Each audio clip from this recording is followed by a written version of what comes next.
الله نحمده ونصلي على رسوله الكريم أما بعد فأعوذ بالله من الشيطان الرجيم بسم الله الرحمن الرحيم. کل ہم نے حضرت ابراہیم علیہ السلام کے بعد یعقوب علیہ السلام کا واقعہ شروع کیا تھا. حضرت ابراہیم کے بعد تھے اسحاق علیہ السلام. ان کی سیرت کے بارے میں قرآن مجید میں زیادہ تذکرہ نہیں ملتا. ان کے بیٹے تھے حضرت یعقوب علیہ السلام جن کا لقب تھا بتائیے اسرائیل، تاکہ یاد رہے نا، کچھ انبیاء کی تاریخ یاد رہے آپ کو. یہاں تک ترتیب یاد ہے؟ آدم علیہ السلام، شیس علیہ السلام، ادریس علیہ السلام، نوح علیہ السلام، بولو، ہود علیہ السلام، صالح علیہ السلام، پھر ابراہیم علیہ السلام، پھر لوط علیہ السلام، پھر شعیب علیہ السلام. سمجھ رہے ہیں؟ شعیب علیہ السلام ابراہیم علیہ السلام کے کتنے بعد ہیں اس کا کوئی یقینی علم روایات میں نہیں ہے. بعض لوگوں نے کہا کہ شعیب علیہ السلام بہت بعد میں آئے تھے اور موسیٰ علیہ السلام کے دور میں تھے، اور موسیٰ علیہ السلام کے سسر تھے، لیکن یہ کوئی مستند روایت نہیں ہے. سب تفسیروں میں لکھا ہوا ہے، مگر جو محققین ہیں مفسرین میں وہ اس کو تسلیم نہیں کرتے. ٹھیک ہے نا؟ تو یعقوب علیہ السلام کے میں نے کل بات شروع کی تھی. ان کی 2 بیویاں تھیں. ایک بیوی سے جو بیٹے تھے وہ کتنے تھے؟ 9، اور دوسری سے 2 بیٹے یوسف اور بنیامین. یعقوب علیہ السلام یہ بات جانتے تھے کہ اللہ نے میرے جد امجد حضرت ابراہیم سے وعدے کیے ہوئے ہیں کہ ان کی نسل میں نبوت کو جاری کریں گے. تو ان کو اللہ کی رحمت سے امیدیں تھیں کہ شاید اللہ میرے بیٹوں میں سے کسی بیٹے کو نبی بنا دے، شاید ایسا ہو جائے. اللہ سے دعائیں بھی مانگتے تھے. وہ تو بہت، میں نے بتایا نا کہ ان کی جو مشہور خصلت تھی وہ دعا تھی، دعائیں بہت مانگا کرتے تھے. تو یعقوب علیہ السلام کے جو 9 بیٹے تھے وہ تھے صحت مند، طاقتور، لمبے، اور یہ تھے چھوٹے. تو وہ جو 9 بھائی تھے وہ حضرت یوسف علیہ السلام سے اور بنیامین سے حسد کیا کرتے تھے. جیلیسی کس بات پر؟ کہ ابا کی آنکھ کا تارا یہ زیادہ ہے اور ہم کم ہیں. ابا کی آنکھ کا تارا وہ زیادہ کیوں تھے؟ اس لیے کہ ان میں نیکی، طہارت، پاکیزگی، یہ چیزیں حضرت یعقوب علیہ السلام کو زیادہ نظر آتی تھی. بعض بچے جو اچھے ہوتے ہیں نا بچپن سے ہی اچھے ہوتے ہیں، بچپن میں ہی ان میں کچھ ایسی کوالٹیز ہوتی ہیں کہ لگ جاتا ہے کہ یہ بچہ نیچر کے لحاظ سے بہت اچھا ہے. بچے تو ویسے سبھی نیچر کے لحاظ سے اچھے ہوتے ہیں، لیکن کچھ زیادہ ہی اچھے ہوتے ہیں. ہمارے شیخ حضرت مفتی رشید احمد صاحب کی آپ سوانح اگر پڑھیں گے تو آپ کو پتا چلے گا وہ بچپن سے ہی بہت اچھے تھے. ان کی سوانح میں لکھا ہے کہ کبھی والدین ان کے والد ان کو بازار لے کر جاتے تھے تو انہوں نے کبھی بازار میں اپنے والد سے کوئی چیز نہیں مانگی. ایسا کیسے ہو سکتا ہے بچہ کچھ چیز دیکھ کے مانگے نہیں؟ بچپن میں کہ مانگنا نہیں ہے، بس کبھی نہیں مانگا ابا سے کہ یہ دے دو. تو یہ بچپن سے ہی تھا. تو یوسف علیہ السلام میں بچپن سے ایسی صلاحیتیں تھیں کہ ابا کی توجہ، محبت ان کی طرف زیادہ. ویسے شریعت کا اصول ہے کہ اولاد میں برابری ضروری ہے. کسی بچے کو زیادہ لاڈ دینا، کسی کو کم دینا، اس سے بچے احساس کمتری کا شکار ہو جاتے ہیں. تو یہ نہیں کہ وہ زیادہ ان کو پروٹوکول دیتے تھے. محبت یہ غیر اختیاری چیز ہے، اس پہ کنٹرول نہیں ہے. محبت بعض دفعہ کسی سے زیادہ ہوتی ہے اور کسی سے کم. اب اس محبت میں بھی بعض دفعہ دینداری کی بنیاد پہ، صلاحیتوں کی وجہ سے محبت ماں باپ کو کسی بچے سے زیادہ ہوتی ہے. بعض دفعہ اس لیے زیادہ ہوتی ہے کہ ایک کماؤ پت ہوتا ہے اور دوسرا بے روزگار. ٹھیک ہے نا؟ یہ بھی ہوتا ہے. ایک کما کے کھلا رہا ہے اور دوسرا محنت کے باوجود اس کے مقدر میں رزق نہیں ہے. تو جو کماؤ پت ہے، پت یہ پتر کا مخفف ہے. پنجابی میں بیٹے کو پتر کہتے ہیں، تو پتر کا کی شارٹ فارم اس کا ساشا کیا ہے؟ پت. تو جو کماؤ پت ہے وہ باپ اور ماں کی آنکھوں کا تارا ہوتا ہے. جو صحیح طرح سے کما کے نہیں کھلاتا اسے گھر میں بھی گالیاں سننے کو ملتی ہیں، محلے میں بھی ہر جگہ سے دھکے پڑتے ہیں اس بیچارے، حالانکہ وہ کوشش کر رہا ہوتا ہے، مقدر میں روزی نہیں لکھی ہوتی. تو بعض دفعہ اس لیے محبت زیادہ ہوتی ہے کسی سے، لیکن یہ محبت کی بنیاد اچھی نہیں ہے. انبیاء کو اگر اس بیس پہ محبت ہوتی تو یعقوب علیہ السلام کو 9 بیٹوں سے زیادہ ہوتی. تبھی تو وہ کہہ رہے تھے وَنَحْنُ عُصْبَةٌ، ہم طاقتور جماعت ہیں، پھڈوں میں، جھگڑوں میں، لڑائیوں میں باپ کے کام آئیں گے. یہ کہاں سے کام آئے گا باپ کے؟ تو چھوٹا ہے. سمجھ رہے ہو؟ تو پتہ یہ چلا کہ انبیاء کی سیرت پہ اگر چلنا ہے تو صلاحیتوں کی بنیاد پہ محبت زیادہ کیا کرو، باقی چیزوں کو دوسرے درجے میں رکھا کرو. وہ بھی ہونی چاہیے لیکن دوسرے درجے میں. تو اب بھائیوں نے، اب یوسف علیہ السلام کو خواب آیا، انی رأیت 11 کوکبا. ابا کو بتایا کہ میں نے خواب دیکھا کہ 11 ستارے اور سورج اور چاند مجھے سجدہ کر رہے ہیں. ابا کو آ کے بتایا، باپ بھی پیغمبر تھے، انہوں نے کہا کہ یہ بہت پیارا خواب ہے اور مجھے اللہ سے امید ہے، یجتبی کا ربو کا، میری اولاد میں اللہ نے تجھے سلیکٹ کر لیا ہے. یار ایک بات بڑی دل چاہتا ہے آپ لوگوں کو بتانے کا. قرآن سے، احادیث سے یہ پتہ چلتا ہے کہ تقوی، للہیت، یہ بہت، ان میں وراثت کا بڑا دخل ہوتا ہے. وراثت کا، وراثت سمجھتے ہو؟ جیسے آپ کو باپ کی وراثت ملتی ہے نا، ایسے ہی اگر آپ تھوڑی محنت کرو گے، باپ میں تقوی ہوگا تو آپ کو تھوڑے پہ زیادہ مل جائے گا بنسبت اس کے کہ جس کے باپ میں پرہیزگاری نہیں ہے. یہ بس اللہ کی رحمت ہے. یعنی اگر کوئی شخص نیک ہے، اس کی اولاد کو نیک بننے کے لیے زیادہ پاپڑ بیلنے کی ضرورت نہیں ہے. وہ تھوڑا کرے گی، اللہ اسے وہاں تک لے جائے گا باپ کی وجہ سے. تو یہ والدین کا جو تقوی ہے نا، یہ ٹرانسفر ہوتا ہے کس میں؟ اولاد میں. سورہ کہف میں اللہ تعالیٰ نے، وہ واقعہ آئے گا انشاءاللہ بیان میں، کہ موسیٰ علیہ السلام کو حضرت خضر کے پاس بھیجا. ایک دیوار گرنے والی تھی، حضرت خضر نے سیدھی کر دی. انہوں نے بتایا کہ میں نے اس لیے سیدھی کی ہے کہ اس دیوار کے نیچے یتیم بچوں کا خزانہ ہے، اگر یہ دیوار گر جاتی تو لوگ اس خزانے پہ قبضہ کر لیتے.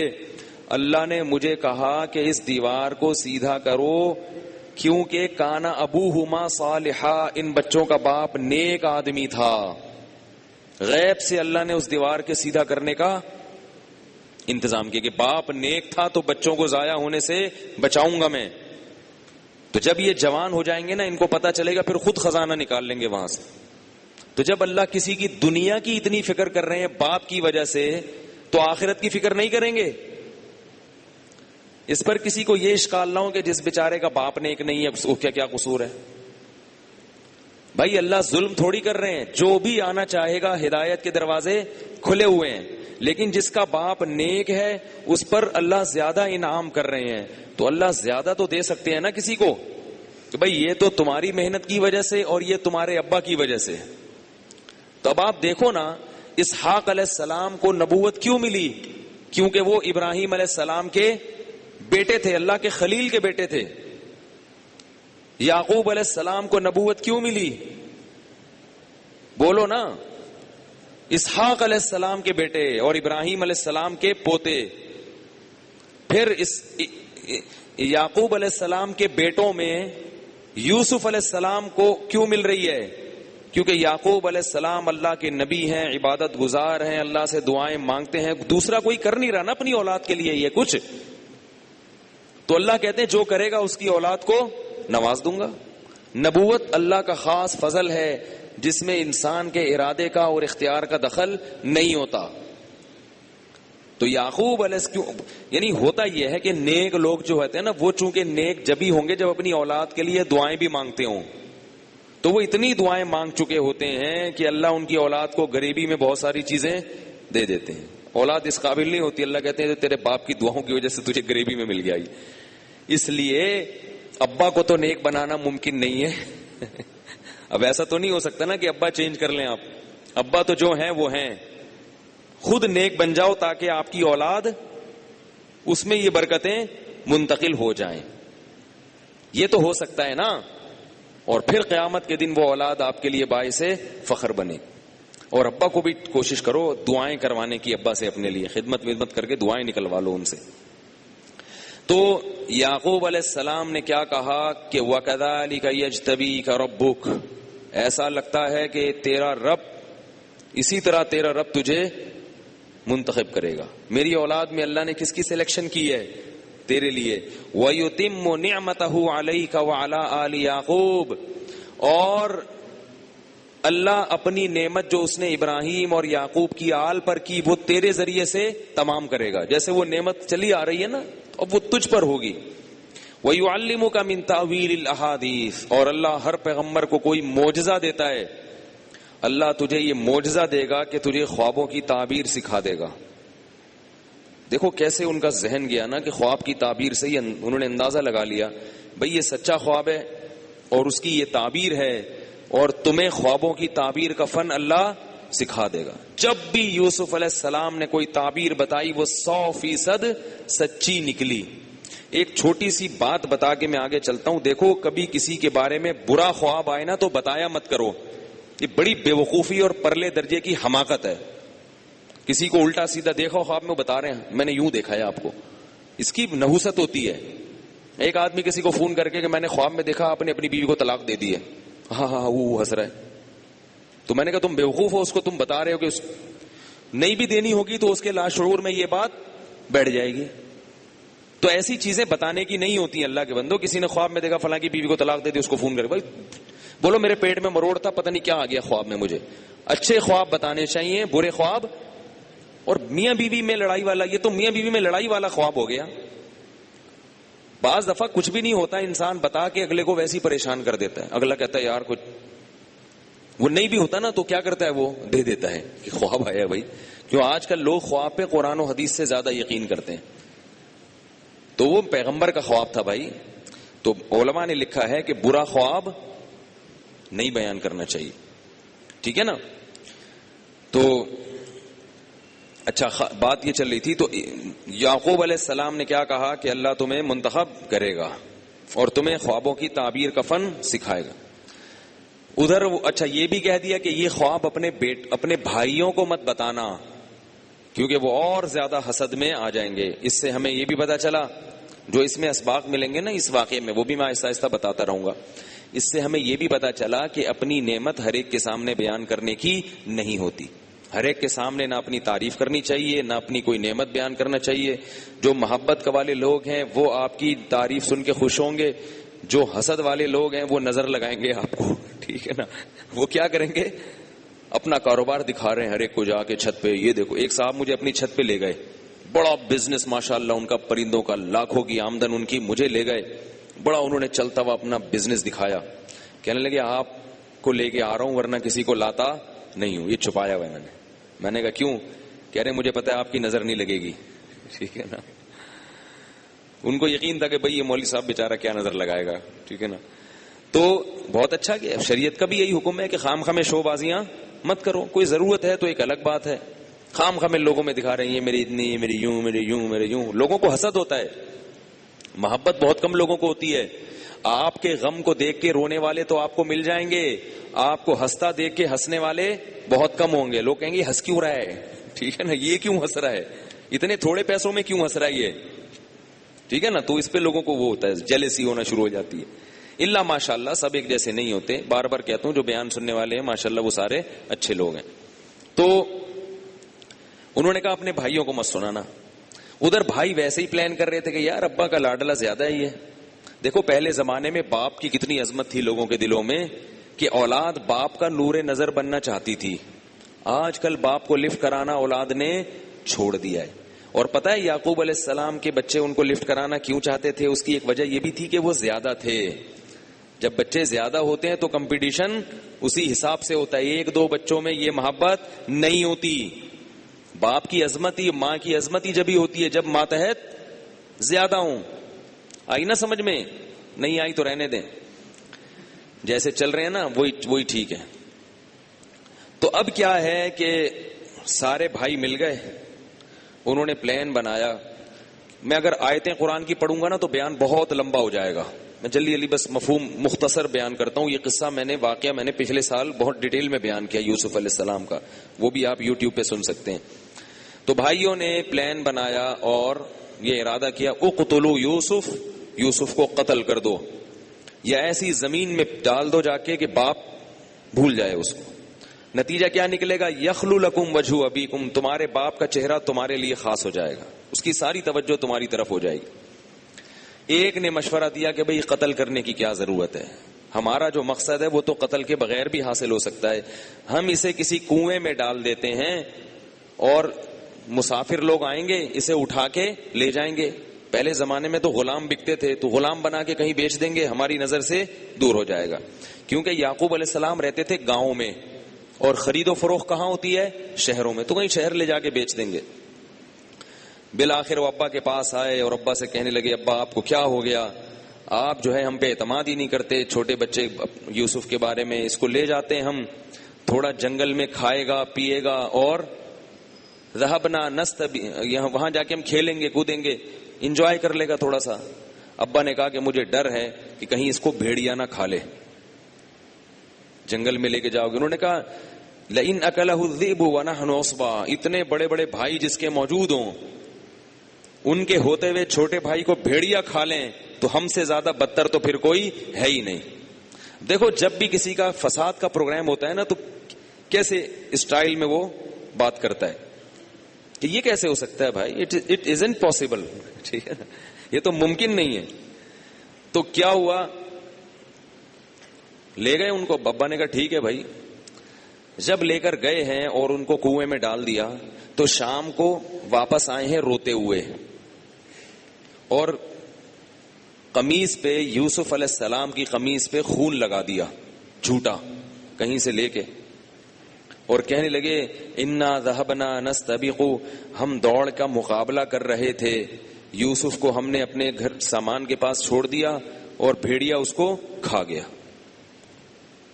اور کہنے لگے وما انت بمؤمن لنا ولو كنا صادقین، ابا ہم کتنا ہی سچ بول رہے ہوں ہمیں پتا ہے کہ آپ ہماری بات کا یقین نہیں کریں گے، کیونکہ ہمیں تو ہماری تو کوئی ویلیو نہیں ہے نا اس گھر میں. لوگ ایسے ہی کہتے ہیں نا، ہماری تو کوئی ویلیو اس گھر میں ہے ہی نہیں، میں تو کچھ بھی بولوں گا ہم تو یہی بولیں گے جھوٹ بول رہے ہوں. یہی بولو گے کہ کیا بول رہا ہوں؟ جھوٹ. اس سے ہمیں کیا پتا چلا؟ نمبر ایک، تفریح بھی جائز ہے. پیغمبر اپنے بچوں کو کہاں بھیج رہے ہیں؟ جنگل میں تفریح کے لیے. تو کوئی مولوی بیچارہ اگر پکنک پہ چلا جائے تو اس پہ انگلی بولو نا، مت اٹھایا کرو یار. کوئی سوئمنگ پول میں تیر لے بیچارہ کہیں، یا کوئی پکنک پہ چلا جائے شیر دیکھنے لومڑی دیکھنے، یا جنگل میں چلا جائے، تو یہ تقوی کے منافی نہیں ہے. اگر یہ تقوی کے منافی ہوتا تو یعقوب علیہ السلام اپنے بچوں کو پکنک پہ نہ بھیجتے. ہاں جائز پکنک ہونی چاہیے، ناجائز نہیں ہونی چاہیے. تو یعقوب علیہ السلام نے کہا سولت لکم انفسکم امرا، تمہارے نفس نے کوئی بات گڑھ لی ہے، ایسا نہیں ہے جیسا تم کہہ رہے ہو. تم پہلے سے حسد کر رہے تھے، کچھ چکر ہے. اب چکر کیا ہے، کہاں سے انکوائری کریں، یہ بتانے والا کوئی بھی نہیں ہے. اور قرآن کہہ رہے وہ بیٹے روتے ہوئے آئے تھے، روتے ہوئے یبکون، رو رہے تھے، ہائے ابا بھائی، ہائے بھائی کا یہ ہو گیا، ہائے بھائی کو بھیڑیا کھا گیا، ہائے اللہ ہوئی اللہ. قاضی شریک بہت بڑے قاضی گزرے ہیں حضرت عمر کے دور میں، ان کے پاس ایک عورت روتی ہوئی آئی، اپنے شوہر کے مظالم بیان کر رہی، ہائے میرا شوہر ایسا، ہائے میرے شوہر نے یہ کر دیا، ہائے. تو وہاں ایک بڑے عالم بیٹھے ہوئے تھے، وہ بھی بیچارے رونے لگے، یا روئے تو نہیں، صورت رونے جیسی بن گئی. انہوں نے کہا حضرت یہ بہت مظلوم خاتون ہے، اس پہ کچھ کریں، اس کا کیس بڑا تگڑا ہے. انہوں نے کہا رونا اس بات کی دلیل نہیں ہے کہ یہ مظلوم ہے، کیونکہ یعقوب علیہ السلام کے بیٹے بھی روتے ہوئے آئے تھے. تو اس لیے یاد رکھو، آج کل یہ ہوتا ہے میاں بیوی کے کیس میں یا ویسے خاندانی جھگڑوں میں، جو زیادہ رو رہا ہوتا ہے اس کو لوگ مظلوم سمجھتے ہیں. زیادہ رونے والا مظلوم نہیں ہوتا، جو بات دلائی سے یا اس طرح ہو وہ مظلوم ہوگا. بعض دفعہ شوہر رو رہا ہوتا ہے زیادہ، وہ چیخ رہا ہوتا ہے اچھل اچھل کے، ابے یہ ایسی ہے، ابے یوں ہے. تو ٹھنڈے دل سے بات سن کے تجزیہ کرنا چاہیے کہ کون غلط ہے اور کون صحیح. جذباتیت سے کام نہیں لینا چاہیے. یعقوب علیہ السلام نے کہا فصبر جمیل. اب کیا کرنا ہے؟ میرے پاس تو کوئی آپشن ہے نہیں سوائے صبر کے، اور صبر بھی جمیل. جمیل کا مطلب ایسا صبر جس میں ذرہ برابر بھی شکایت نہ ہو. کوئی آپشن نہیں ہے نا، کوئی انکوائری نہیں ہے. جھوٹا کیسے ثابت کروں میں تمہیں؟ سوچو کیا دھچکا لگا ہوگا. بیٹا مر جائے نا اتنا غم نہیں ہوتا، اتنا چہیتا بیٹا جس سے امیدیں وابستہ ہوں اور حسن میں بھی انتہا کو پہنچا ہوا ہو. حدیث میں آتا ہے اکیلے یوسف علیہ السلام کو اس کائنات کا آدھا حسن دیا گیا ہے. اس کائنات میں اللہ نے جتنا حسن تقسیم کیا اس کا آدھا اکیلے کس کو ملا ہے؟ یوسف علیہ السلام کو. تو بیٹا ایسا ہو تو کیا جذبات ہوں گے، اور کتنے بڑے پیغمبر کو اللہ نے اتنے بڑے غم میں مبتلا کر دیا. اس سے پتا چلا کہ مصیبتیں آنا، پریشانیاں آنا یہ اس کی علامت نہیں ہے کہ اللہ آپ سے ناراض ہے.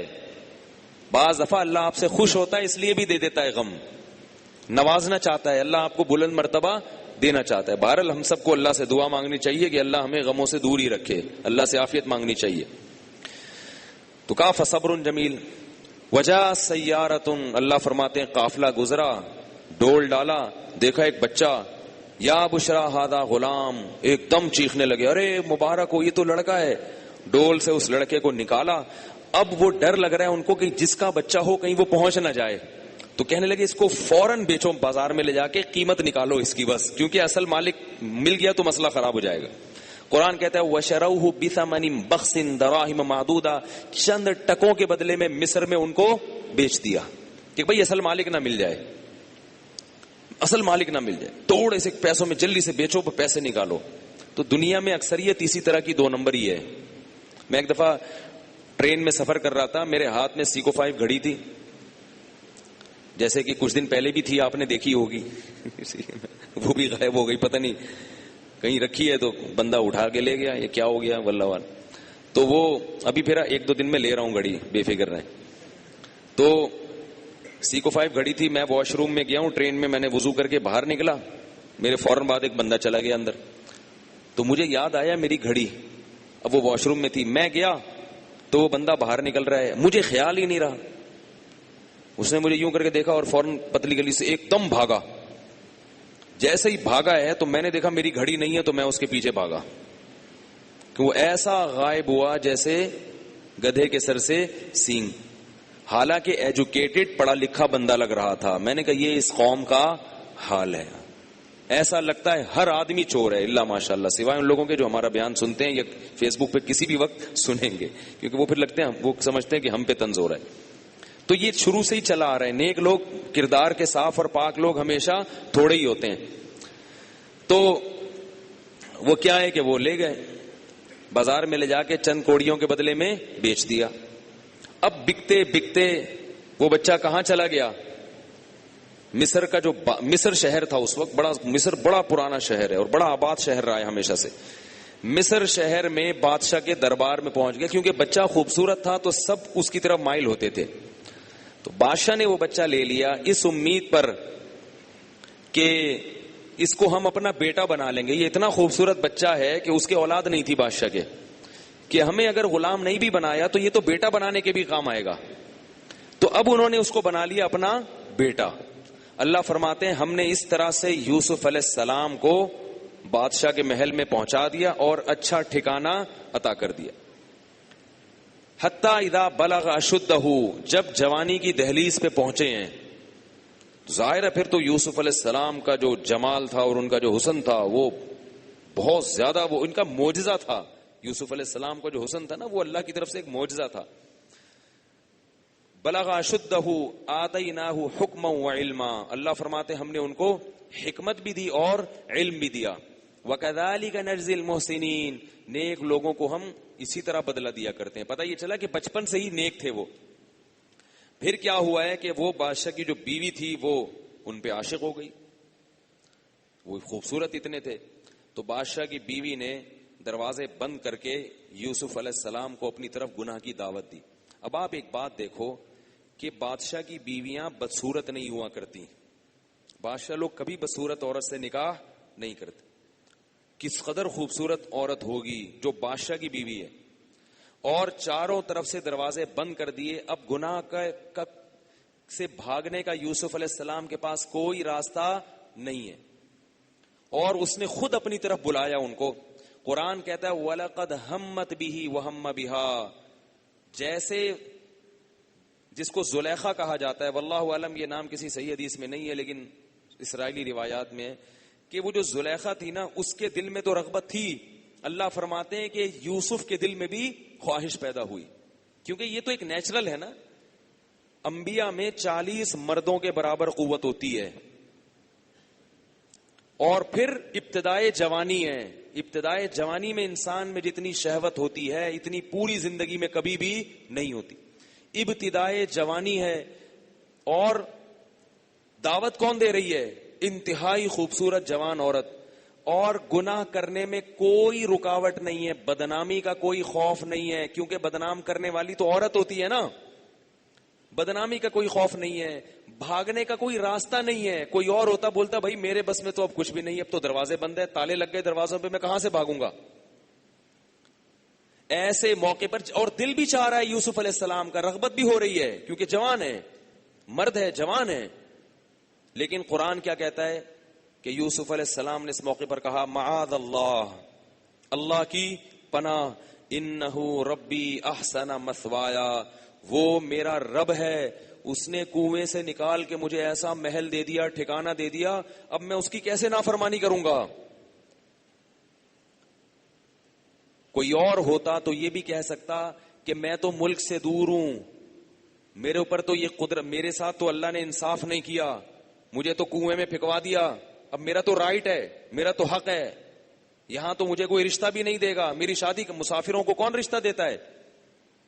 لیکن وہ کیا کہہ رہے ہیں, میرے رب کا احسان کیا ہے, کنویں سے اس نے مجھے نکالا اور مجھے محل میں ٹھکانہ دے دیا. بعض مفسرین نے لکھا ہے یہاں رب سے مراد ہے بادشاہ, رب پالنے والے کو بھی کہتے ہیں, کہ اس بادشاہ نے مجھے اس محل میں غلاموں کی طرح نہیں رکھا, اس بادشاہ نے مجھے اس محل میں عزت دے کے رکھا ہے, مجھے اچھا ٹھکانہ دیا ہے, تو میں اس بادشاہ کے ساتھ خیانت نہیں کر سکتا. جس کے گھر میں رہتا ہوں اسی کے ساتھ خیانت کروں, یہ مجھ سے نہیں ہو سکتا, اس نے مجھے اس لیے تھوڑی رکھا ہے. اور پھر یوسف علیہ السلام کے بس میں جو تھا وہ انہوں نے کیا, وہ تالے لگے ہوئے دروازوں کی طرف بھاگنے لگے. بھاگتے ہوئے کیا ہوا ہے کہ اللہ کی ایک رحمت ان کے ساتھ ہوئی کہ وہ جو اس عورت نے جو ان کا دامن پیچھے سے پکڑا ہے نا, تو پیچھے سے قمیض پھٹ گئی, اور اللہ کی قدرت کی وہ جو بادشاہ تھا نا, وہ عین اس وقت چابی سے کھول کے یا ویسے ہی دھکا دے کے اندر کمرے میں داخل ہو گیا, غیر متوقع. جیسے ہی داخل ہوا ہے تو وہ دیکھا کہ یہ دونوں بھاگ رہے ہیں. وہ پریشان کہ یہ کیا ہو رہا ہے. ایسے موقع پر نسبت کس کی طرف ہوتی ہے برائی کی؟ مرد کی طرف. بدنام کون ہوتا ہے؟ مرد, کیونکہ سب کی توجہ اسی کی طرف جاتی ہے کہ بھئی یہی کر رہا ہوگا. اور بادشاہ کی بیوی نے فوراً بیان دے دیا, کتنی چالاک تھی. یہ بیان نہیں دیا کہ اس نے کیا ہے, نہ, کہنے لگی ما جزاء من اراد باہلک سوءا الا ان یسجن او عذاب علیم. بادشاہ سلامت, میرے سر کے تاج, میرے شوہر نامدار, مجھے یہ بتائیے کہ تیری بیوی کے ساتھ اگر کوئی غلط نیت سے ہاتھ ڈالے, دست درازی کرے, اس کی سزا بتاؤ کیا ہونی چاہیے, بس باقی بات ہی نہیں ہے. دیکھو یہ ٹاپک تو کھا گئی کہ میں نے کیا ہے, یا بڑا مشکل ہے یار, کیا کریں. آپ لوگ کو بات سمجھانا ایسے جیسے اونٹ کو تو لوگوں نے رکشے میں بٹھا دیا. اب یہ مثال ہماری ضائع ہو گئی. کیا ہوا تھا؟ یہ بحث جو ہے نا, یہ نہیں ہو رہی بحث کہ کس نے کیا ہے, بلکہ سوال یہاں سے شروع کیا کہ تیری بیوی کے ساتھ کوئی بندہ اگر غلط نیت سے تیری بیوی کی طرف ہاتھ بڑھائے, بادشاہ سلامت, اس کی سزا کیا ہونی چاہیے؟ دردناک عذاب ہو یا جیل ہو؟ ان دونوں میں سے ابھی فیصلہ کر کے بتاؤ مجھے. اس کو جیل بھجوانا ہے یا کوڑے لگوانے ہیں؟ اس کو کیا کہتے ہیں؟ سیاست. اس کو کیا کہتے ہیں؟ ہوشیاری، مکاری، یہ سب میں ہوتی ہے. لوگ اس ہوشیاری اور مکاریوں کو سمجھتے نہیں ہیں، فوراً کیا ہو جاتے ہیں؟ متاثر ہو جاتے ہیں. اور اکثر مظلوم آدمی یہ ہوشیاری نہیں جانتا. یوسف علیہ السلام بھی تو یہ کہہ سکتے تھے نا پہل کر کے. وہ تو بےچارے بھاگ رہے اور ہکا بکا ہو گئے، دروازہ کھلا ہو تو دیکھ رہے ہیں یار یہ کیا کہانی ہوگی. اور اس نے ہوشیاری کر کے فوراً کیا بیان داغ دیا. اس لیے ایک بات بتا دوں، میں یہ نہیں کہہ رہا کہ ساری خواتین جھوٹی تہمتیں لگاتی ہیں مردوں پر. بہت سی خواتین مکاری میں جھوٹی تہمتیں لگاتی ہیں، اور لوگ ان تہمتوں کو لے کے فیس بک پہ، یوٹیوب پہ ڈال کے اچھے بھلے آدمی کو ذلیل کر دیتے ہیں، بدنام کر دیتے ہیں، معاشرے میں اس کو منہ دکھانے کے قابل نہیں چھوڑتے. جب محمد صلی اللہ علیہ وسلم کے پاس صحابیات بیعت ہونے کے لیے آئی ہیں تو ان سے جو بیعت لی گئی ہے اس میں ایک یہ بھی کہ کسی پاک دامن پہ تہمت نہیں لگاؤ گی. کسی مرد سے یہ بیعت نہیں لی گئی کہ تم کسی پاک دامن عورت پہ تہمت نہیں لگاؤ گے. یہ بیعت کس سے لی گئی ہے؟ عورت سے. اس لیے کہ عورتیں جب کسی سے دشمنی کرتی ہیں تو ان کے پاس سب سے بڑا حربہ کیا ہوتا ہے؟ اس مرد پر تہمت لگا دینا، کیونکہ اس بات کو لوگ فوراً مان لیتے ہیں. اور خاص طور پہ میاں بیوی کے جھگڑوں میں، جب میاں بیوی میں لڑائی حد سے زیادہ ہونا شروع ہو جائے نا، پھر دونوں اپنا دفاع کرتے ہیں. طلاق ہو جائے خدا نہ خواستہ، پھر دونوں کیا کرتے ہیں؟ اپنا دفاع. وہ یہ ثابت کرتا ہے کہ میں صحیح تھا، وہ یہ ثابت کرتی ہے کہ میں صحیح تھی، یہ بندہ غلط تھا. تو اس میں بعض دفعہ وہ کیا لگا دیتی ہے؟ تہمت. تو لوگ ایسے موقع پہ کہتے ہیں یار یہ تو گھر کی ہے، یہ تو زیادہ جانتی ہوگی. تو یہ بہت بہترین حربہ ہوتا ہے. میں یہ نہیں کہہ رہا کہ ساری تہمتیں جھوٹی ہوتی ہیں، بعض سچی بھی ہوتی ہیں، لیکن عورت کے صرف اس بیان کی وجہ سے، چاہے وہ کتنی نیک خاتون ہو، کتنی بزرگ خاتون ہو، جب تک اس تہمت پہ شہادت کا نصاب کامل نہیں ہوتا، اس تہمت کو سننا، اس کو نقل کرنا، اس پہ تبصرے کرنا، یہ کیا ہے؟ حرام ہے. لوگ کیا کرتے ہیں؟ چسکے لینے کے لیے وہ تہمتیں نقابے، فلاں کا پتہ ہے فلاں پہ یہ الزام لگا ہے، فلاں جو اتنا بڑا بزرگ بنا پھرتا ہے اس کی مریدنی نے یہ الزام لگایا ہے کہ یہ تو یوں ہے، یہ تو یوں ہے. مزے لینے کے لیے کیا کرتے ہیں لوگ؟ اس کو نقل. وہ بیچارہ بیان جب تک اپنی صفائی میں بیان دیتا ہے وہ بات کہاں سے کہاں پہنچ چکی ہوتی. پھر وہ جو تہمت لگاتا ہے وہ پہلے سے تہمت کے پورے صغرے کبرے ملاتا ہے، پوری تمہید بنا کے کہ یار اس کو کیسے بدنام کرنا ہے. اس کے لیے کچھ قرائن جمع کر لے گا اس کے لیے. اور جو بیچارہ تہمت کا دفاع کرتا ہے اس نے تو کوئی پلان کیا، وہ پینڈوؤں کی طرح بیٹھ کے بیان داغنا شروع کر دیتا ہے. او بھائی میں نے نہیں کیا، او بھائی میں نے نہیں کیا، او بھائی میں نے نہیں کیا. تو یہ سب چیزیں سیاستیں ہمیشہ سے ہوتی چلی آ رہی ہیں.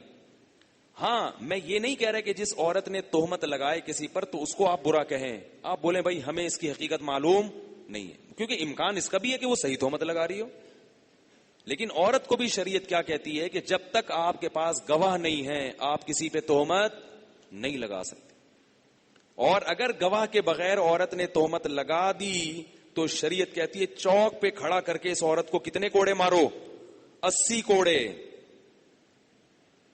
قرآن کے صاف الفاظ ہیں کہ جو کسی پر فحاشی کی تہمت لگائے اور گواہ نہ لے کر آئے، 4 گواہ، اس کو چوک پہ کھڑا کر کے کتنے کوڑے مارو؟ 80. مرد اگر عورت پہ تہمت لگاتا ہے، گواہ نہیں لا سکا، اس کو کتنے کوڑے لگیں گے؟ اس کو بھی 80 لگیں گے. زنا کی سزا ہے 100 کوڑے اور تہمت لگانے کی سزا ہے 80 کوڑے. تو اس لیے شریعت میں جب تک دلائل نہ ہوں، پکے ڈھکے گواہ نہ ہوں، کسی پر تہمت لگانے کی اجازت نہیں. اور بعض عورتیں ایسا بھی کرتی ہیں. میرے سامنے کیس آیا 10 سال پہلے، میاں بیوی کا جھگڑا تھا. بیوی نے پتہ کیا کیا؟ ایک فتویٰ لیا ایک بڑے مدرسے سے. 10 سال پرانی بات بتا رہا ہوں، 10 یا 12 سال ہو گئے ہوں گے. عورت نے اب دیکھو بالکل وہی زلیخا والی کہانی. فتویٰ یہ لیا عورت نے کہ میرے شوہر نے میری بیٹی کے ساتھ معاذ اللہ برائی کی ہے. اب دیکھو ہوشیار کتنی تھی. اگر یوں تہمت لگاتی نا کہ لوگوں کو میرے شوہر نے اپنی سوتیلی بیٹی کے ساتھ برائی کی ہے تو لوگ مانتے نہیں مانتے. بہت سے کہتے غلط کہہ رہی ہے، بہت سے کہتے صحیح کہہ رہی. وہ اتنی ہوشیار تھی، اس نے استفتاء یہ لیا مدرسے سے کہ میرے شوہر نے میری بیٹی کے ساتھ اس طرح حرکت کی ہے تو کیا میرا نکاح اپنے شوہر کے ساتھ باقی ہے یا نہیں. علماء کرام سے درخواست ہے کہ اس مسئلے کا کیا لکھیں جواب، اور اپنے شوہر کا نام بھی ڈال دیا اس میں. بالکل زلیخا والا کیس ہے یا نہیں ہے؟ زلیخا یہ نہیں کہہ رہی کہ اس نے کیا ہے کہ نہیں کیا، کہہ رہی بھائی یہ ہو گیا، یہ ہو رہا ہے، یعنی اس نے یہ کیا ہے، اب اس کے ساتھ سلوک کیا ہونا چاہیے. اصل جو ہے نا کہ یہ اس پر تو کوئی ثبوت نہیں ہے. کہہ رہی بھائی میں تو اپنے لیے پوچھ رہی ہوں کہ بھائی میرے میاں نے میری بیٹی کے ساتھ ایسی حرکت کی ہے. میں نے پرسوں مسئلہ بتایا تھا نا حرمت مصاہرہ کا، کہ سوتیلی بیٹی کے ساتھ اگر ناجائز تعلق ہو گیا تو بیٹی تو حرام تھی ہی، بیٹی کی ماں بھی ہمیشہ کے لیے حرام ہو جاتی. تو یہ استفتاء بنا کے پوچھا. اب جس مدرسے میں وہ استفتاء گیا انہوں نے جواب لکھا کہ بھئی اگر واقعتاً ایسی کہانی ہے تو یہ کیا ہو گئی، آپ اس پہ ہمیشہ کے لیے حرام ہو گئی. تھوڑے دنوں میں کیا ہوا ہے کہ میاں بیوی میں طلاق بھی ہو گئی. اب اس سے کیا ہوا کہ یہ 12 سال پرانا واقعہ بتا رہا ہوں میں، 12-13 سال ہو گئے اس واقعے کو. اب اس واقعے کے بعد کیا ہوا کہ اس مدرسے میں چرچا ہونا شروع ہو گیا کہ یار وہ بندہ بنا پھرتا ہے اتنا بڑا فنٹر، اور گھر میں کیا ہو رہا ہے، کیونکہ اس آدمی کی اتنی بڑی داڑھی تھی.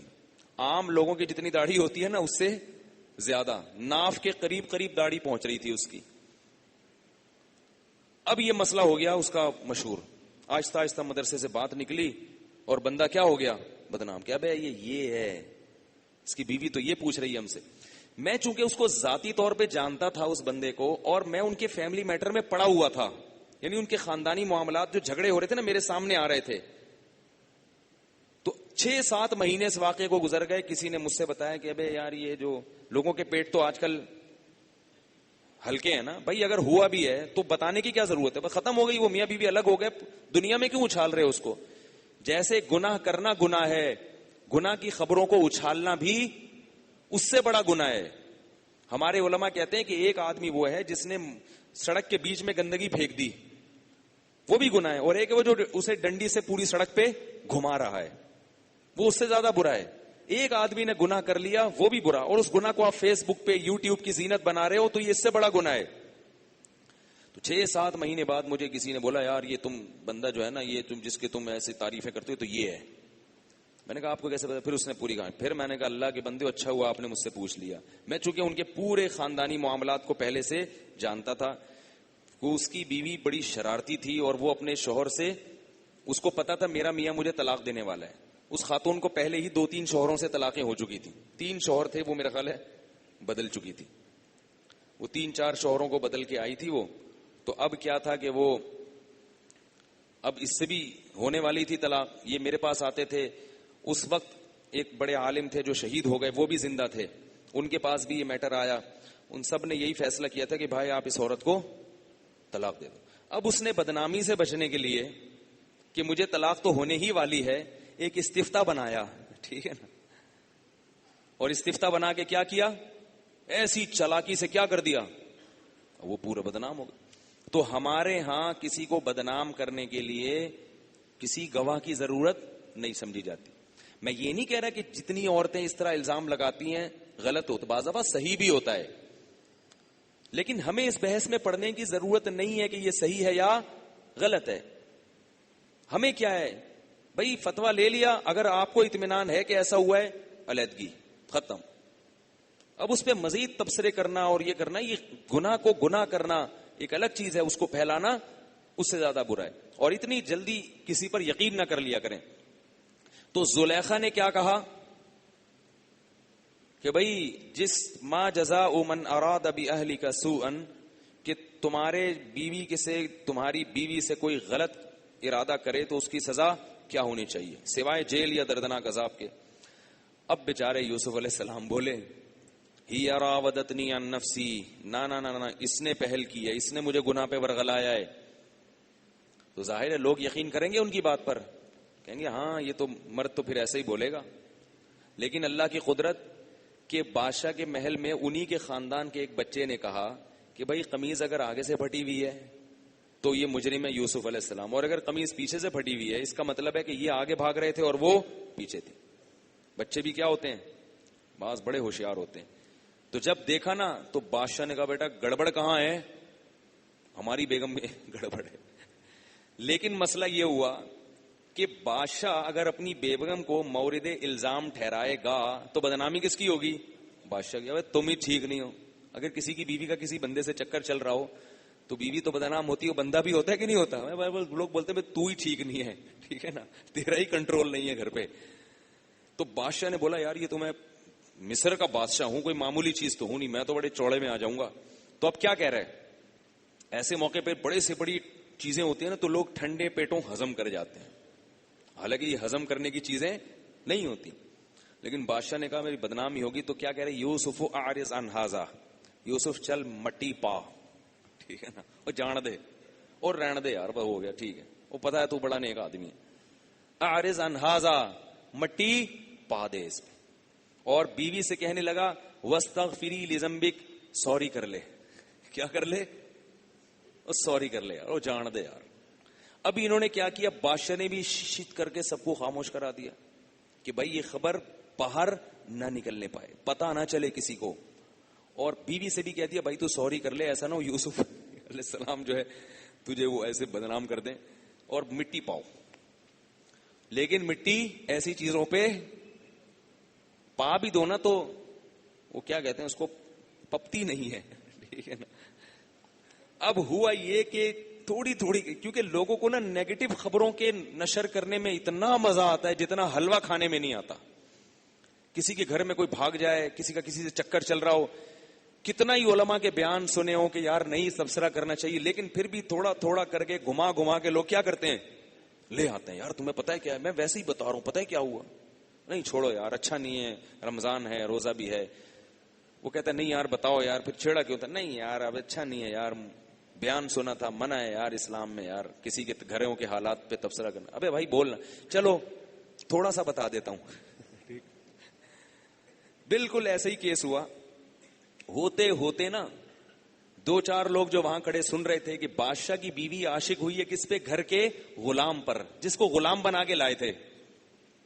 اور یہ خبر شہر میں جنگل میں آگ کی طرح پھیل گئی, اور خاص طور پہ عورتوں میں زیادہ پھیلی ہے. قرآن کے الفاظ سے پتہ چلتا ہے کہ مردوں میں نہیں اتنا, مردوں نے اس کو اتنی اہمیت نہیں دی. اہمیت کس نے دی؟ خواتین نے کیا تبصرے کیے. وقال نسوة في المدينة امرأة العزيز تراود فتاها عن نفسه قد شغفها حبا إنا لنراها في ضلال مبين. شہر کی عورتیں کہہ رہی ہیں کہ پتہ ہے کیا ہوا بہن, بہن پتہ ہے کیا ہوا, امرأة العزیز, عزیز مصر بادشاہ ہے, اس کی بیوی ملکہ ہو کے عاشق کس پہ ہو رہی ہے, گھر کے غلام پر جس کو کنویں سے خریدا تھا. یہ اس کا معیار ہے کسی پہ عاشق ہونے کا. یعنی اس کی برائی میں کہنا شروع کر دیا. ارے بھائی عاشق ہوتی کسی رائل فیملی کے کسی دوسرے شہزادے پہ عاشق ہو جاتی, ہم کہتے ہیں یار چلو کوئی جوڑ کی بات. عاشق ہوتی کوئی اور دولت مند پہ, بزنس مین پہ عاشق ہو جاتی. وہ جو خریدا تھا بازار سے, بچہ خرید کے لائے تھے گھر میں کام کاج کے لیے, نوکر بنا کے, اس پہ لٹو ہو رہی ہے, اس پہ عاشق ہو رہی ہے. اور تھوڑی بہت نہیں ہو رہی, قد شغفہا حبا, اس کے دل کے پردے کو پھاڑ کر یہ بچے, اس نوجوان کی محبت اس کے دل میں گھس گئی ہے. انا لنراہا فی ضلال مبین, ہم دیکھ رہے ہیں کہ یہ بڑی کھلی گمراہی میں پڑی ہوئی ہے. چی چی چی, تھو تھو تھو, ہو ایسے جو ہے نا اس پہ لعنتیں بھیجنا شروع کر دی. یہ اس کا معیار ہے. جیسے بعض دفعہ بیٹی باپ سے کہتی ہے نا کہ ابو میں نے وہاں شادی کرنی ہے, ابا کہتے ہیں میں نے نہیں کرنی. بیٹی کہتی ہے آپ کو میری پسند کا خیال نہیں ہے, ابا کہتا ہے پسند تو کسی ڈھنگ کے آدمی کو کرو نا. بیٹا ہمیں آپ کی پسند کا خیال ہے, مگر کوئی یہ تھوڑی کہ کوئی بھی بھنگی چمار پہ دل آ جائے تمہارا, کسی بھی چپڑاسی پہ دل آ جائے, کسی بھی نوکر پہ دل آ جائے, کوئی اسٹیٹس تو ہونا چاہیے بیٹا. تو اب وہ جواب میں کیا کہہ رہی ہیں شہر کی عورتیں, گھر کے کس پر عاشق ہو رہی ہے, نوکر. ٹھیک ہے بیٹا بنا لیا, اس کو منہ بولا یا کچھ بھی بنا لیا, پتہ نہیں بنایا نہیں بنایا, قرآن نے اس کا تذکرہ نہیں کیا, لیکن لائے تو کیا تھے, غلام کے طور پہ خرید کے لائے تھے نا. اب جو ہے نا بادشاہ کی بیوی کو پتا چلا بھائی یہ تو چرچے مارکیٹ میں پھیل گئے, یہ خبریں تو فیس بک پہ یوٹیوب پہ آ گئی. اب کیا ہوا ہے کہ اس نے کہا کہ بھائی یہ الزام میں نے اپنے آپ سے دور کرنا ہے, میں نے ان کو یوسف دکھانا ہے تاکہ پتا چلے کہ یہ غلام ہو کے بھی اس قابل ہے کہ اس سے عشق ہو جائے. تو اب کیا ہوا ہے کہ فلما سمعت بمکرہن, جب اس نے سنا کہ میرے خلاف ایسا مکر ہو رہا ہے شہر میں, ارسلت الیہن, سب کو بلایا, دعوت پہ انوائٹ کیا. پہلے بتایا نہیں کہ کیوں انوائٹ کر رہی ہوں, ہوشیار تو تھی وہ، تو آپ نے اس کی باتوں سے آپ کو اندازہ ہو گیا. اس نے کہا ویسے ہی ایکچولی تھوڑے سے کچھ ہو جائے. تو جتنی شہر میں بڑی بڑی خاندانی قسم کی اونچی لیول کی عورتیں تھیں ان سب کو کیا کر لیا، بلا لیا. اور کیا کیا، دعوت لگائی ہے وہاں پہ، پھل فروٹ رکھے اور ان کے ہاتھ میں چھری پکڑا دی. اور دیکھو کیسی ہوشیار تھی کہ جیسے ہی یہ چھری سے سیب یا پھل کاٹنے لگے اس وقت یوسف سے کہا، اپنے نوکر کو کہا کہ یوسف کو یہاں سے گزار دینا. قرآن کے الفاظ ہیں. میں کہتا ہوں اللہ کی کیسی قدرت ہے بھائی، کیسی قدرت ہے. اللہ جو چاہے کر لیتا ہے، جو چاہے کر لیتا ہے. وقالت اخرج علیہم، جب وہ چھری سے پھل کاٹنے لگی ہیں تو یوسف کو کہا کہ یہاں سے گزر کے جاؤ. ان کو نہیں پتا تھا کہ یہ کون ہے یوسف، عورتوں کو. جب وہ گزر کے گئے ہیں، ان عورتوں کی جب پہلی بار یوسف علیہ السلام پہ نظر پڑی تو قطعنا ایدیہن، اللہ فرماتے ہیں بے ہوشی میں اپنے ہاتھ زخمی کر دیے، انہوں نے کاٹ ڈالے ہاتھ. وقلنا حاشا للہ ما ھذا بشرا، کہنے لگی اللہ کی قسم یہ انسان نہیں ہے، ان ھذا الا ملک کریم، بہت خوبصورت معزز فرشتہ ہے جو آسمان سے زمین پہ اتر کے آ گیا ہے، انسان نہیں ہے یہ. اور زخمی کر دیے، بے ہوش ہو گئے نا، اپنے ہاتھوں کو کاٹ ڈالا. ابھی تک زلیخا ہوشیار نے بتایا نہیں تھا کہ یہ کون ہے. اب وہ گزر گئے نا، وہ زخمی کر دیا اپنے ہاتھ کو اور چیخ رہی ہیں کہ یہ فرشتہ ہے جو آسمان سے اتر کے آیا ہے. کہنے لگی فذالک الذی لمتننی فی، یہ ہے وہ جس کے بارے میں تم میرے خلاف تبصرے کر رہی تھی کہ غلام پہ عاشق ہو گیا. بادشاہ کی بیوی ہو کے کیا ہو گئی، غلام پہ عاشق ہو گئی. اور اب اپنے گناہ پہ ڈٹ گئی. پہلے تو شرمندگی تھی نا، چھپا رہی تھی لوگوں کو اپنے عشق. اب کیا ہوا، اپنے گناہ پہ ڈٹ گئی. یعنی اب تو تم نے دیکھ لیا نا کہ میں اس سے عشق میں کیا ہوں، معذور ہوں. تم نے بھی دیکھ لیا نا. اب آگے کہنے لگی وَلَئِن لَّمْ يَفْعَلْ مَا آمُرُهُ، اگر اس نے میری حرام خواہش کو، حرام کو تو میں اپنی طرف سے لفظ بڑھا رہا ہوں، میری اس خواہش کو پورا نہیں کیا اور میرے ساتھ تعلق نہیں رکھا، وَلَئِن لَّمْ يَفْعَلْ مَا آمُرُهُ لَيُسْجَنَنَّ، اس کو میں لازمی جیل بھجوا کے چھوڑوں گی، ہمیشہ کے لیے جیل کی کوٹری میں پڑا رہے گا، پوری زندگی وہاں گزر جائے گی اس کی، سسک سسک کے، تڑپ تڑپ کے. لَيُسْجَنَنَّ وَلَئِن لَّمْ يَفْعَلْ مَا آمُرُهُ لَيُسْجَنَنَّ، میں اس کو کیا کر دوں گی، وَلَئِن لَّمْ يَفْعَلْ مَا آمُرُهُ لَيُسْجَنَنَّ وَلَا يَكُن مِّنَ الصَّاغِرِينَ، اور یہ ہمارے محل میں جو اس کی عزت ہے وہ عزت بھی ختم، قوم کے پست لوگوں میں آ جائے گا یہ. جب یوسف علیہ السلام نے یہ دیکھا، یہ بات سنی، کتنی بڑی آزمائش ہے حضرت یوسف کی. اپنے اوپر قیاس نہ کریں، آج کل تو صحتیں ہی نہیں ہیں. 40 مردوں کے برابر پیغمبر میں، اور جوان خوبصورت، اور اتنی اونچے خاندان کی عورتیں بیٹھی ہوئی ہیں. تو ان عورتوں نے بھی یوسف علیہ السلام کو ورغلانا شروع کر دیا کہ دیکھو ایک بادشاہ کی بیوی ہے، وہ تم پہ عاشق ہے، تو کیا جا رہا ہے اگر تم اس کی خواہش پوری کر دو. یوسف علیہ السلام نے اس موقع پہ اللہ سے دعا مانگی. قال، دعا کیا مانگی، رب السجن احب الی مما یدعوننی الی، اے اللہ مجھے جیل کی زندگی زیادہ محبوب ہے اس گناہ سے جس کی طرف مجھے یہ دعوت دے رہی ہیں. آج کتنا آسان کر لیا زنا کو، نہ کوئی اتنی حسین عورت ہوتی ہے جیسی زلیخا تھی، نہ اتنے مواقع ہوتے ہیں، لیکن زنا کو کتنا ہلکا سمجھ کے نوجوان طبقہ کرتا ہے. اگر زنا ہلکی چیز ہوتا تو یوسف علیہ السلام اس سے اتنا دور نہ بھاگتے اور اللہ سے یہ نہ کہتے اللہ ساری زندگی کے لیے جیل میں چلا جاؤں، میں برداشت کر لوں گا، مجھے اس عذاب سے نکال لے، مجھ سے زنا نہ ہو جائے. اللہ کیوں یوسف علیہ السلام کی اس دعا کو ذکر کر رہے ہیں؟ اس لیے کہ یوسف کو معلوم تھا کہ اللہ کو زنا سے کتنی نفرت ہے، اور ڈر رہے ہیں کہ میں کس عذاب میں پھنس گیا، کس مصیبت میں پھنس گیا. یہاں کوئی میرا جاننے والا نہیں ہے، میرا باپ نہیں ہے، میرا بھائی نہیں ہے، ایک اکیلا نوجوان ان عورتوں کے بیچ میں، اور وہ سب مجھے ملامت کر رہی ہیں اور سب دعوت دے رہی ہیں، اور میں بھی جوان ہوں، میرے دل میں بھی شہوت ہے، رغبت ہے. اب اللہ سے گڑ گڑا کے دعا مانگ رہے ہیں، اے اللہ مجھے جیل کی زندگی زیادہ محبوب ہے اس گناہ سے جس کی طرف مجھے یہ دعوت دے رہی ہیں. وَإِلَّا تصرف عنی کیدہن، اگر تو نے میری مدد نہ کی اس موقع پر، تو نے میری مدد نہ کی اس موقع پر، اسبو الیہن واکم من الجاہلین، اے اللہ میں ان کی طرف مائل ہو جاؤں گا اور جاہلوں میں سے ہو جاؤں گا، میں بھی جہالت والا کام کر لوں گا. کبھی پیغمبر اپنے تقوی پر فخر نہیں کرتے. اس لیے ہر موقع پہ انسان کو اللہ سے دعا مانگنی. اپنے تقوی پر کبھی فخر نہ کریں کہ میں بچ جاؤں گا, میں بڑا فنٹر ہوں بھائی, کوئی نہیں مجھے بگاڑ سکتا. اللہ سے کیا کہہ رہے ہیں؟ اللہ تیری مدد نہ ہوئی تو میں اس کی طرف مائل ہو جاؤں گا. اللہ فرماتے ہیں فاستجاب لہ ربہ, رب نے ان کی دعا کو سن لیا. فصرف عنہ کیدہن, اور ان کے دل کو تھام لیا اور ان کی تدبیروں کو ان سے دور کر لیا. بچ گئے, وہ دوبارہ بچ گئے. اب ہوا یہ ہے کہ شہر میں یہ خبر اور زیادہ پھیلنا شروع ہو گئی. لوگ اب مرد بھی اس میں پڑ گئے.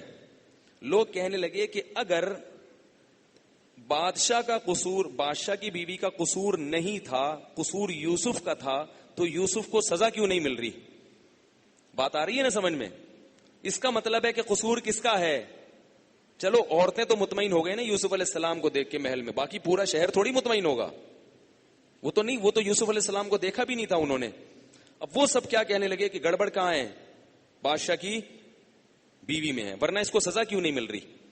بادشاہ نے کیا کیا؟ اپنی عزت کو بچانے کے لیے حضرت یوسف کو جیل میں ڈال دیا. کتنا بڑا ظلم. اور اللہ فرماتے ہیں طویل عرصے جیل کی کوٹری میں پڑے رہے. دیکھو گناہ سے بچے ہیں اور بجائے فائدے کے مشکلات میں چلے گئے. آپ داڑھی رکھتے ہیں, آپ کو جاب نہیں ملتی, تو یہ جاب نہ ملنا اللہ کی طرف سے آپ کے لیے رحمت ہے, اس کو عذاب مت سمجھو. آپ کو نماز کی وجہ سے جاب سے نکالا جا رہا ہے, نکل جاؤ, جاب چھوڑ دو, نماز مت چھوڑو. جو اللہ آپ کو رزق دے رہا ہے وہ ساری حرکتیں آپ کی نوٹ کر رہا ہے, وہ آپ کو ضائع نہیں کرے گا. وہ دیکھ رہے کہ میرے لیے قربانی ہے. یہ ہمارے ایک دوست کا واقعہ, انہیں واقعہ سنا ہے کہ دبئی میں ایک جاب کی آفر آئی, داڑھی کی وجہ سے کمپنی نے بولا کہ نہیں ہے. بہت زبردست جاب تھی.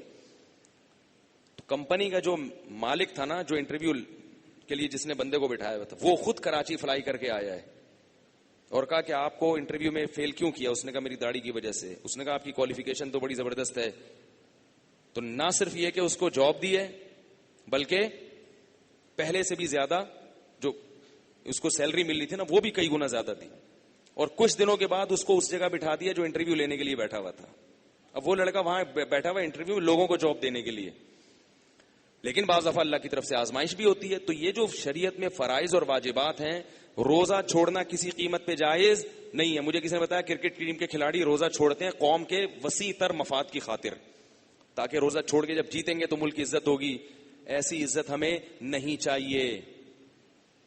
روزہ رکھنا پڑے گا. اگر کوئی نہیں رکھ رہا گناہگار ہے, ٹھیک ہے, آپ اس کو برا بلا نہ کہیں, مگر آپ اس کی طرف سے دفاع بھی نہیں کریں. اللہ کو غضب آئے گا اس پہ. نماز پڑھنی پڑے گی, جو فرائض واجبات ہیں پورے کرنے پڑیں گے. اگر کسی کو روزے کی وجہ سے جاب سے نکال دیتے ہیں تو یاد رکھو اس کے لیے روزہ رکھنا واجب ہے. ایسی جاب کرنا اس کے لیے جائز نہیں ہے. رمضان میں روزہ رکھنا پڑے گا ہر صورت میں, سوائے مریض اور مسافر. تو چھوٹی چھوٹی باتوں پہ مزدور چھوڑ دیتا ہے روزہ کہ دہاڑی کہاں سے لگے گی, کما نہیں سکتا. جب بھوک سے مرنے لگے پھر آپ چھوڑ دیں. جب تک یہ کنڈیشن نہیں ہے آپ کو روزہ چھوڑنے کی اجازت نہیں. خیر, تو یوسف علیہ السلام نے کیا کہا؟ مجھے جیل محبوب ہے. اللہ فرماتے ہیں وَدَخَلَ مَعَهُ السِّجْنَ فَتَيَانِ, جیل کی کوٹری میں دو قیدی اور تھے. ان کو خواب آیا. جیل کی کوٹری میں دو قیدیوں کو خواب آیا. ایک نے کہا کہ انی ارا احمل فوق رأسی خبزا. اے یوسف علیہ السلام کے پاس آئے, کہنے لگے کہ مجھے خواب آیا ہے کہ میرے سر پہ ایک چنگیری رکھی ہوئی ہے, اس میں روٹیوں کے ٹکڑے ہیں, جو پرندے آ کے روٹیوں کے ٹکڑے کھا رہے ہیں. دوسرے نے کہا کہ مجھے خواب آیا کہ میں انگور نچوڑ کے شراب بنا رہا ہوں. اور پھر یوسف علیہ السلام کے پاس آئے کہ آپ ہمیں اس کی تعبیر بتائیں. انا نراک من المحسنین, ہم اس جیل میں نا سب سے زیادہ نیک آپ کو سمجھتے ہیں. تو نیک آدمی جہاں بھی جائے گا اپنی خوشبو بولتے کیوں نہیں پھیلائے گا. تعویذ گنڈو دم دروز سے نہیں, ورنہ یہ عامل جیل میں جا کے نا دم درو شروع کر دیتا ہے, اپنا نیک ہونا ثابت کرتا ہے. یہ والا نہیں. وہ نماز روزے میں لگے ہوئے تھے, عبادت میں, اور ان کے چہرے پہ ایک رونق تھی. تو جیل کے قیدیوں نے کیا اندازہ لگایا, بھائی یہ بندہ سب سے زیادہ کیا ہے, نیک لگ رہا ہے, اس کو تعویذ سے. یہ بھی پتا چلتا ہے کہ نیک لوگ تعبیر تک جلدی پہنچ جاتے ہیں. صحیح ہے نا؟ نیک لوگ تعبیر تک جلدی پہنچ جاتے ہیں. تو نیک لوگوں سے خواب کی تعبیر پوچھنی چاہیے، مگر مجھ سے پوچھنے پر پابندی ہے. ایک تو میں نیک نہیں ہوں، آپ لوگ کے خیال میں ہوں گا، اللہ ہی جانتا ہے کون کتنا نیک ہے. دوسرا، میرے پاس خوابوں کی تعبیر بتانے کا ٹائم نہیں ہے. تیسرا، آج کل لوگوں کو خواب جو آتے ہیں وہ پیٹ میں گیس کی وجہ سے آتے ہیں. قبض کی بیماری عام ہے. جب آپ کے پیٹ میں گیس ہوگی، رات کو آپ سوئیں گے تو چھپکلیاں آئیں گی، چڑیلیں آئیں گی، سانپ آئیں گے، کیا کیا آئیں گے، وہ صبح اٹھ کے میرا دماغ کھاؤ گے. خواتین کو اپنی جٹھانیاں سانپ کی شکل میں نظر آتی ہیں، اور ساسیں جو ہیں ان کو چڑیل کی شکل میں نظر آتی ہیں. تو مجھے بتاتی ہیں کہ بھئی ایک چڑیل آئی. میں نے کہا آپ شادی شدہ ہیں؟ ہاں. میں نے کہا وہ ساس تھی. ٹھیک ہے نا؟ کہہ رہی نہیں ایک سانپ بھی تھی اس کے ساتھ. میں نے کہا وہ جٹھانی ہے. کہہ رہی ہاں وہ ہیں تو ایسے ہی. میں نے کہا ایسے ہی ہیں تو خواب میں آ گئی. میں نے کہا ان کو آپ آتی ہوگی، ان کو آپ آتی ہوگی کسی خوفناک شکل میں. تو جب محبت ہوتی ہے تو اچھی شکل میں پبلک آتی ہے، جب نفرت ہوتی ہے تو میں نے کہا آپ ساس سے محبت شروع کر دیں، فرشتے کی شکل میں آئے گی. تو اس لیے ہم نہیں تعبیر بتا دے بھائی، بہت بڑی ٹینشن والا کام ہے. تو اور پھر فضول خواب آ رہے ہیں لوگوں کو. تو خیر بیان بہت لمبا ہو گیا، میں اس کو یہیں پہ بریک لگاتا ہوں، باقی حصہ انشاءاللہ کل. تو انہوں نے یوسف علیہ السلام کو آ کے کیا کہا؟ انا نراکا من المحسنین، آپ نیک آدمی ہیں، ہمیں جو خواب آیا ہے آپ ذرا اس کی تعبیر بتا دیں. تو پھر انشاءاللہ یوسف علیہ السلام نے ان کو اس تعبیر بعد میں بتائی، تبلیغ پہلے کی ہے ان کو. ٹھیک ہے نا؟ یہ بھی ہے کہ بھئی اپنا کام پہلے کرو. یہ ابھی آئے ہیں میرے محتاج بن کے، تو پہلے ان کو دین کی تبلیغ کرو. کیونکہ عام قیدیوں کے پاس جا کے سمجھاؤں گا نا، وہ تو بات نہیں سنیں گے، بولیں گے کیوں بھائی، یہ بھی آئے ہیں نا. تو جو جس کا مجبور ہوتا ہے نا تو اس کی بات سن لیتا ہے وہ. اللہ تعالی ہم سب کو سمجھنے کی، عمل کی توفیق عطا فرمائے. اور اس قصے میں واقعے میں جو اسباق ملتے ہیں ان اسباق سے ہمیں بھی سبق لینے کی توفیق عطا فرمائے. سبحانک اللہم و بحمدک، نشہد ان لا الہ الا انت، نستغفرک و نتوب الیک.